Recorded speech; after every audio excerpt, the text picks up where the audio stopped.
ആകുവേ പടച്ചവനെ, നമ്മൾ ഇന്ന് മദീനത്ത് പോകുമ്പോൾ ആ മദീനത്ത് ജന്നത്തുൽ ബഖീയിലേക്ക് കടന്നു ചെല്ലുമ്പോൾ അതിന്റെ മധ്യഭാഗത്ത് കടന്നുറങ്ങുന്ന മഹാനായ സയ്യിദുനാ ഉസ്മാൻ ഇബ്നു അഫ്ഫാൻ റളിയല്ലാഹു തആല അൻഹു, സദഖയുടെ കാര്യത്തിൽ ഉസ്മാൻ തങ്ങളെ തോൽപ്പിക്കാൻ കഴിയില്ലായിരുന്നു.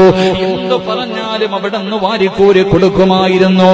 എന്റെ പ്രിയമുള്ളവരെ, അങ്ങനെ അല്ലാഹുവേ പടച്ചറപ്പ് കൊടുത്ത സമ്പാദ്യം മുഴുവനും സദഖ ചെയ്യാനുള്ള ഒരു മനസ്സ് കാണിച്ചപ്പോ അവിടുന്ന് മഹാനവറുകൾക്ക് അല്ലാഹു കൊടുത്ത പ്രതിഫലം എന്തെന്നറിയുമോ? ഉസ്മാൻ റളിയല്ലാഹു തആല അൻഹുവിന്റെ ചരിത്രം എടുത്തു നോക്കൂ. അല്ലാഹുവിന്റെ പ്രവാചകൻ ഉസ്മാൻ തങ്ങളോട് പറഞ്ഞു, ഉസ്മാനേ, നിനക്ക് ഇത്തിരി പ്രയാസം കടന്നു വരുന്നുണ്ട്, എങ്കിലും നീ നാളെ സ്വർഗത്തിലാണ്.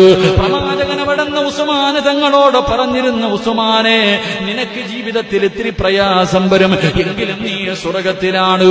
എന്റെ പ്രിയമുള്ളവരെ, ഉസ്മാൻ റളിയല്ലാഹു തആല അൻഹു മൂന്നാമത്തെ ഖലീഫയായി രാജ്യം ഭരിക്കുമ്പോ അവസാന